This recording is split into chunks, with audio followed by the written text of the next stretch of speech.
so first video I'm going to make for you is reviewing some problems from 2.1 homework to kind of help you out and go over derivatives so we make sure we're doing it right.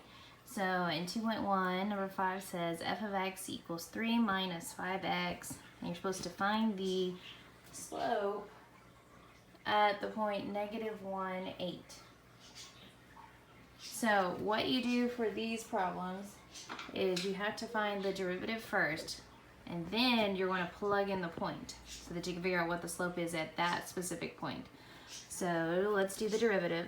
So everybody should know this is a line. You have just an x and a number. Okay, so the derivative of 3 is just a constant, so that's 0, so we don't do anything there. And the derivative of -5x is just the coefficient in the front, so it's -5. So f prime of x, the derivative, equals -5. So in this case, if the derivative is just a number the whole time, like lines have the same slope the whole time. So it really doesn't matter what point they give you, the slope's always going to be -5. So you're just going to say at the point -1, 8, f of x has a slope of -5. All right, and then number 7 says g of x equals x squared minus 9, and you're looking for what's the slope at the point 2, -5. So if we take the derivative of this, we're going to do power rule, so the 2 comes down to the front, and then 2 minus 1 is just 1, which we don't usually write. So it's just going to be 2x. The derivative or slope of a constant is 0, so this -9 goes away.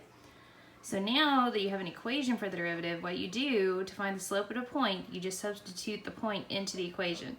So the slope at 2 is 2 times 2, which is 4. So the slope of g of x is 4 at this point. Okay. Number 17 and 19, they just wanted you to find the derivative. So 17, you have f of x equals x squared plus x minus 3. So the derivative of x squared is 2x. The derivative of x is just 1. -3 becomes 0, so there's nothing there. The derivative of x cubed is 3x squared. And the derivative of -12x is -12. Okay, so those are just power rule and like constant multiple rule and constant rule. All right, so then on the last section, they gave you different graphs, and what I wanted you to do was tell me the points where it's not differentiable or non-differentiable.